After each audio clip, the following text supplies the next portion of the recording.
Well, good morning. It is a beautiful morning. It's about 10:30 and the sunshine is brilliant. I can actually feel warmth in it. And this is part 2 of our questions and answers. And I believe that I have the help and the assistance of a Fenian and Mercury, her sister-in-law, Mercury. Okay. Let's plunge right in with all the questions that I could find. So my first question is from Louise. And Louise says, does the white fungus that grows on trees, does it damage the tree? Or is it used for any specific reason by the people? And who's answering this? Right, this is a Fenian, and she says it can damage the trees, and it can have significance depending on what we're trying to say, so you will see it paired with a very dark coloured stick. Is this the yin and yang? It's about light and dark. Right, we have seen it quite a bit in the tree structures, haven't we? We have seen it shown quite frequently within there. Then we've got Derek. He is Dequez on when he writes on the comments, and he has Xanue on his property. And he says they haven't taken any of the snacks. They've taken some of them over the past few weeks, but recently they haven't taken any of the snacks. So he's asking, is there a particular reason for this? So McCune is saying, I'm going to answer this. Please go ahead, McCune. It's about the energy not being correct at the time. Not your energy, Derek. This is theirs. Others may spoil it before we get there. All right. So I hope that answers your question, Derek. Thank you, McCune. Christy. This is Christy. So we have a question from Christy saying, do deltoid shapes, these are like the triangular delta shapes, do they act as funnels to collect energy? Do they act like satellite dish? Energetic portals, and they retain energy, which can be reserves of which can be tapped on. Now it's an energy source, so if we wish to come into an area, it can act like a portal. When they're talking energetically or physically, energetically, right? This is a collection of suitable energy for our purpose, right? Thank you for that. Audrey. Now Audrey always has some fantastic questions. She says, the upside down tree, it definitely resonated with inverted energy. So I agree with that. I think the people more or less have agreed with that as well. Would you agree, McCune and Fenian? What it does is it takes lunar energy, not sun energy, lunar energy, and it puts it, if you like, we would compare it to the national grid. So you put it into the ground, which can be dispersed amongst the energy paths that are underground. Oh, particularly helping ley lines. Right. Do tree spirits, dryads, etc., from a tree, do they leave or die when the tree dies? So, is this a Fenian? McCune. Now McCune is saying they live with the life of the tree. They live with the life of the tree. Now I actually covered this in a video in Dacia Gaia's area. I'll show you the title of that video up on the screen. I have covered this question before. So Audrey also asks the same question, or points out actually the same. Audrey's experience of this is the delta shape, the triangular shape. Is she uses it to bring in portal energy for spirits and energy to work. And this is very much what Athenian and McCune have already said. So I think Audrey is already there. She's already got there with that question a long time ago. She uses that in her energy works. So thank you for that, Audrey. I think you're quite correct with that. You also mention about spiral energy. Who's answering this one? McCune. She's saying this is massively important. Massively. It's how we traverse against everything. Within everything. Within the universe. Within the galaxy.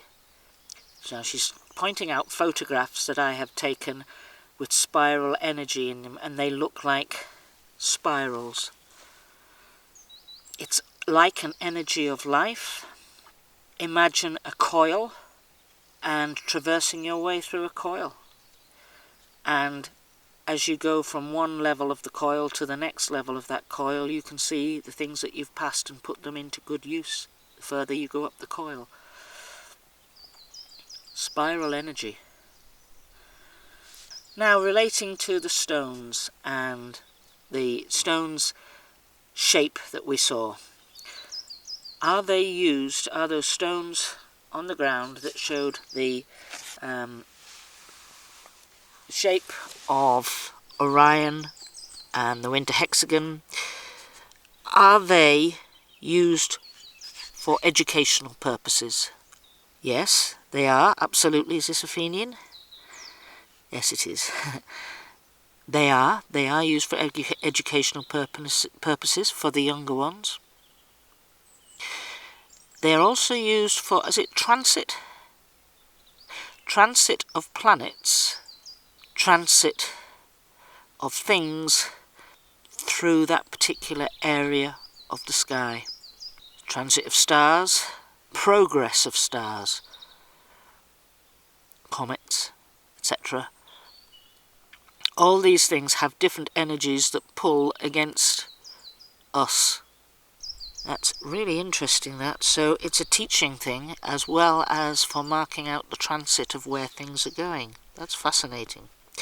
So Janet Stonerook, she says that, this is more comment really, that Bigfoot takes fruit from a yard and from plants, etc., but leaves a gift in exchange.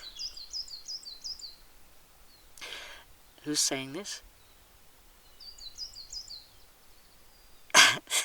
You two are funny.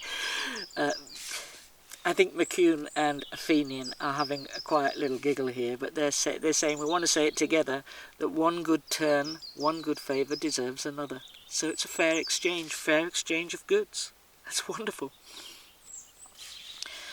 One of the questions from Audrey was, do you feel that the green cover that you get within the forest, the colour, especially the colour, do you feel that that is healing, that particular colour? So she's saying now, is this a Fenian or is this McCune? A Fenian, my dear.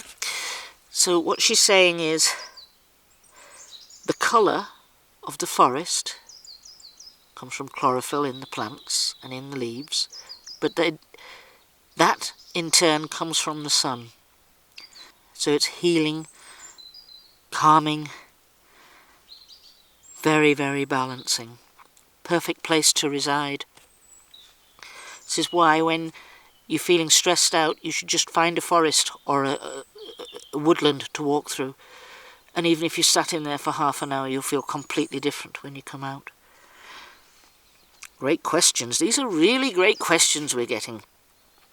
Eileen, is there a name that the family would like us to use, apart from calling them the family?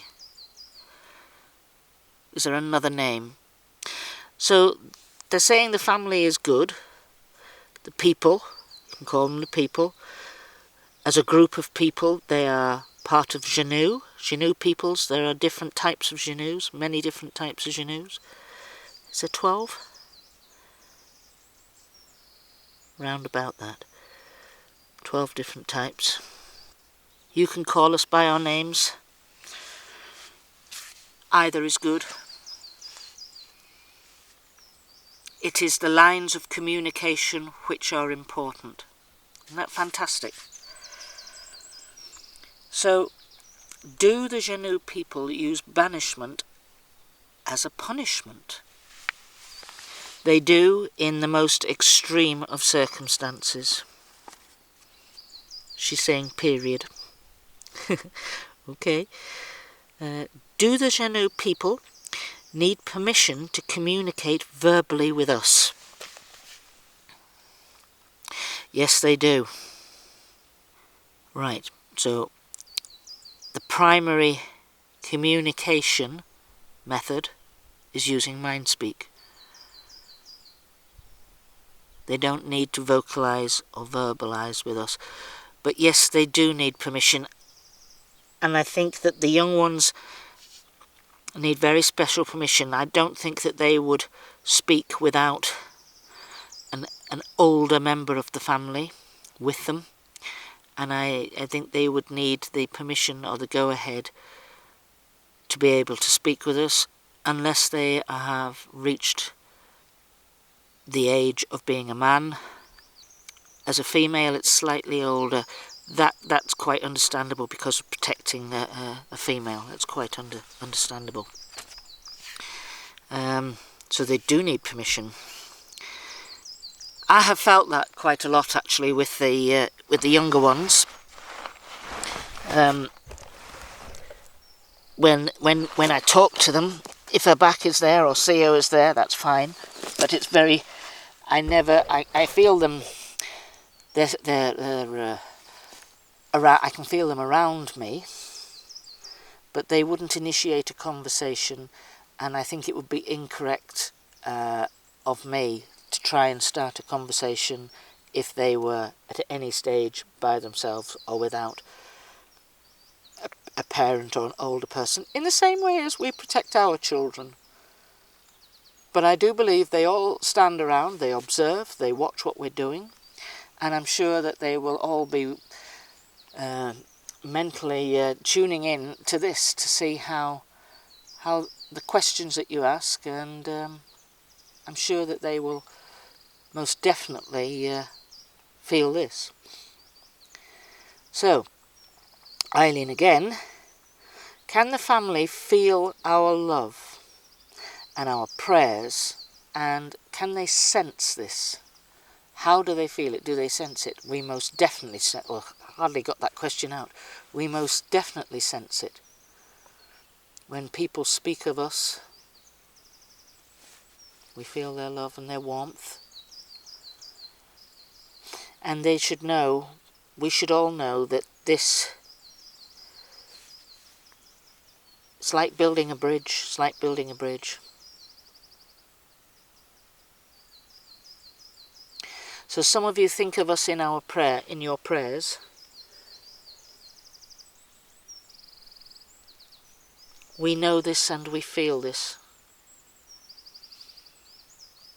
Our hearts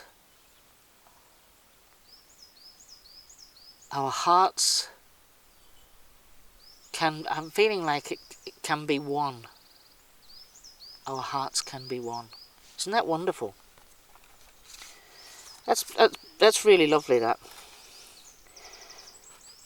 So, Danielle D, she said that she'd learned by when she was looking at photographs that you can flip them, you can rotate them, and all sorts of things appear.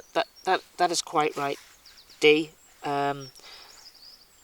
We have found this out before when we were speaking to a Fenian in the old gifting area of Moonmoth, and she said that when they come and present themselves into our dimension, she said, it's, if you remember, she said it's like a tumble dryer, so they've no idea which position they're going to be coming in at. It's just the energy is being presented and, if you like, projected into the area.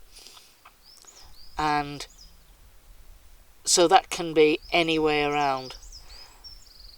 And I think this is the same here, that when we flip the images, I always, if I take any screenshots, I go right through each 90 degrees angle of them. And another good thing to do is to step right back from that image, or look at it as a thumbnail size, and you'll see sometimes massive faces that fill the whole of the thumbnail. It's absolutely amazing stuff. So Larry asks, do any of the Xanue family have big cats like they do in Africa? I think he's referring to cheetahs, lions, etc., leopards. Do they have any of those almost as a pet or a companion? There is cat energy, but I don't think that it's as we think it of African cats. It's more like a feline energy, Lyran energy. They do have cat energies. I think they keep pets of all kind. Would that be... Are you sort of similar to like Noah and his ark? For those that are extinct, yes. She said if they are extinct within your dimension, she says we have the, if you like, the original copy. We will keep them here. Wow. So Larry also asks another question, and it's a quotation he's seen. It says that a lady who was out walking in a forest, she put her bare foot into the right-hand footprint of a Xanue person, and it produced heat. She did so in the left foot, but it produced cold. So what she's saying is that's how fast energy moves, that the left foot that was cold would have been the first foot that had been placed down. And it might also have been where that particular Xanue left this dimension, produced heat, using energy to leave this dimension to go within their own dimension.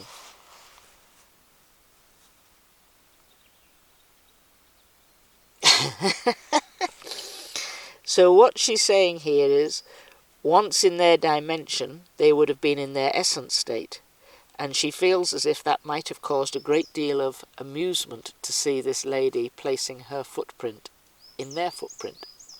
I'm not sure, is it amusement or bemusement? Both. She's saying both.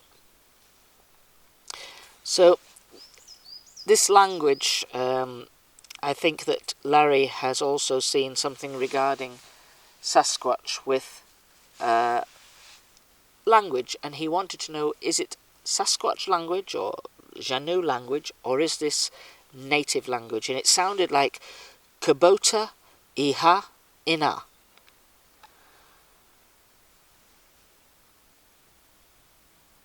I'm getting First Nation. They're saying First Nation, First Nation. Would they use that? It's mimicry. And she's saying in years gone past they would have conversed with some First Nation, Native American peoples. Then Calm 3LA. Can the Xanue people read runes? Yes, indeed we can. Who's answering this? McCune. Yes, indeed we can. Much of the glyphs, tree presentations that we leave, they may have runic origin. Right. So can you read in general? Could you read our words? Right, so probably not if it was just presented as a sheet of words, but it's the energy of the person that wrote the words that they can feel, so they can understand them. So it's a different way of doing things. I think it's like us going up to a fire. We know it's hot, so we're not going to get too close. Whereas we can see the fire for themselves. It might be that they can feel the heat. So it's about feeling and sensing it all, rather than seeing it. Would that be correct?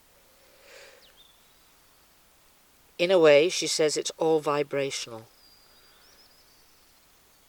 It's the thought process of the person who had written those words we are able to understand. So it doesn't matter what language you have written in front of you.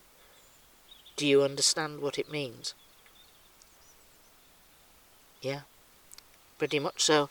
They understand the thought process behind it all. Greg, what do you guys eat? Are you vegetarian? Are you carnivores, or are you omnivores?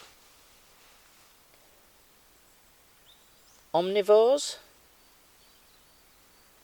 Whatever's available. Whatever's in the shop. Okay, so they're omnivores. So D, one of these glyphs she saw was like a tuning fork, and she described it as a ground sensor. Absolutely correct. Is that a Fenian? Yes, it is. Absolutely correct.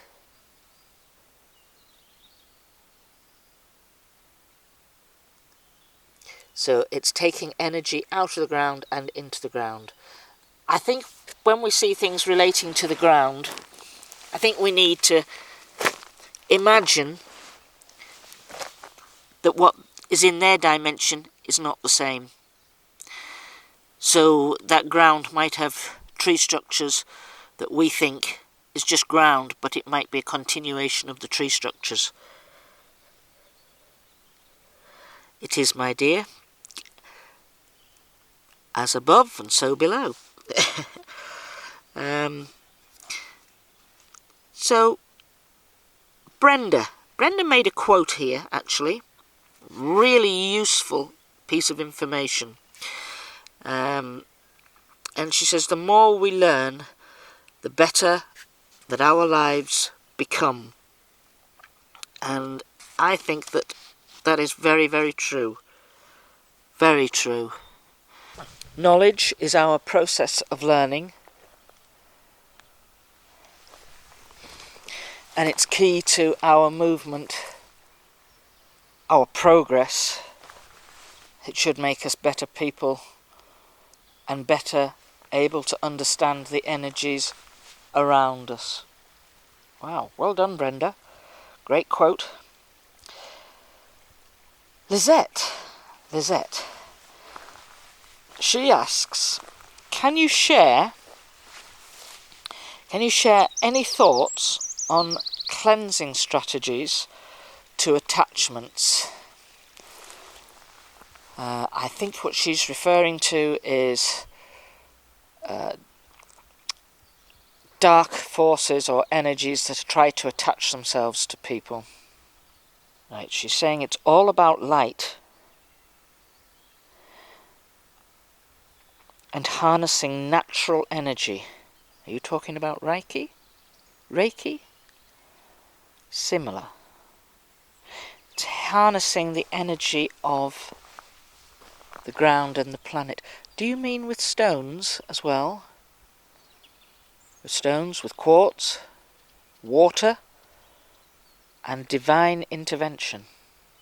I wonder if that answers your question, Lisette. Was that McCune answering that? Yes, if you balance the energies in the body, then it's very difficult for things to find you as a host, to use you as a host. So when you run down, tired, this is their opportunity. So they prey on weakness. This is what she's saying. I hope that helps, Lisette. Ice Blue. This is Greg, I think. So he's asking, have I acquired the names through Mindspeak? And the answer is partially, more so recently, unless I've come across a really difficult name that doesn't make any sense to me, then I may get them to spell it out, and I'll say, what letter does it begin with? And sometimes things can sound similar, so an A can sound like an E, so you could say, is it the first letter of the alphabet? Is it A?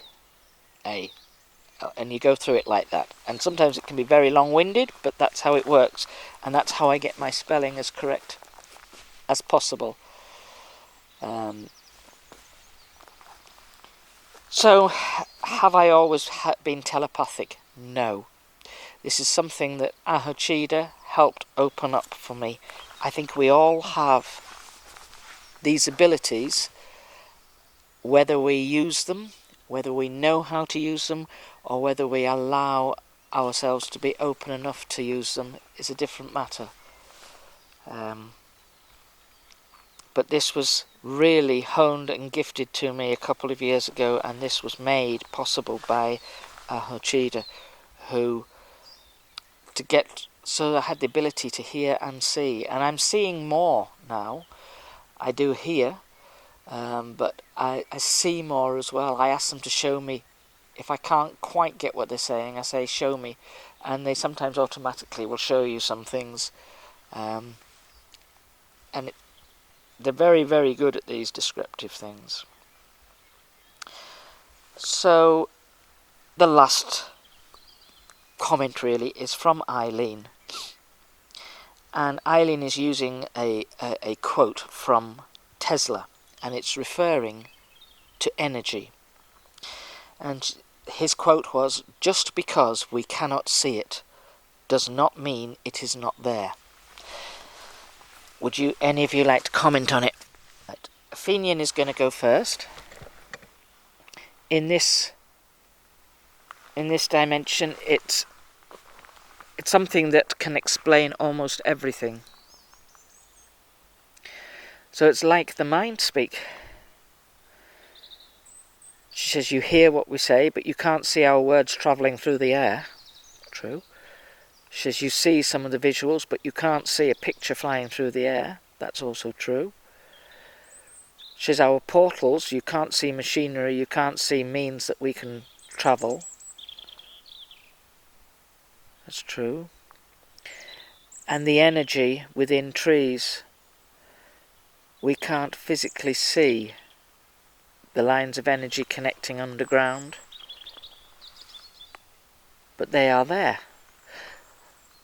So what I'm going to liken that to is when we make a phone call on our cell phone, we cannot physically see that being beamed to a local transmitter, which is then going to fling it up to some satellite, which then flings it down via that satellite to another transmitter that then bounces it off to person A, B or C, who may just be in 3 streets away, into their mobile phone.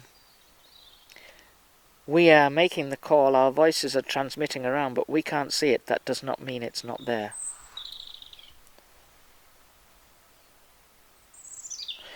Right, McCune is going to add into this.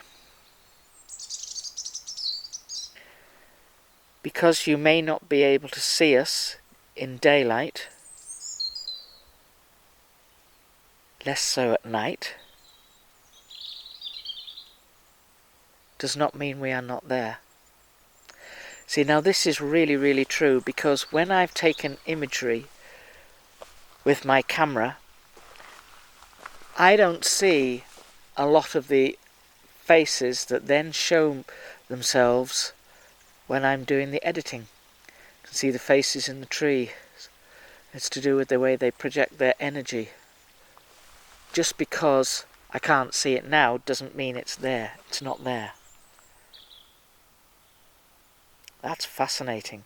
And that might be about how we believe in the Xanue people and their healing abilities. 100% I can count for their healing 100%. So they see the big picture far more than we do. I would like to say grateful thanks to both Athenian and to Mercury. And it's been great to talk to you. Wonderful answers, really interesting answers. And I hope everybody can digest all of this information and take it on board, because it's gold dust. It is. It's gold dust. So many thanks everybody for watching this Q&A. I am going to probably do the next one at the end of April. So if you think along in a few weeks' time about any questions or anything crops up, don't forget to put them in the comments section. Doesn't matter which video, each week, put them in the comments section. I get notification when you've commented on the video. So just put your question there and I will save it until our Q&A. So we'll look to the end of April for that. And I'm sorry this is a little delayed in coming, but I was delayed by the weather and being able to get out. Okay, well with that, thank you people, thank you very much. And give everybody lots of love, lots of light. And stay safe folks, and let's keep on smiling. Be kind in word and thought and deed. And thank you Athenian and thank you McCune for your help. So bye everybody, bye.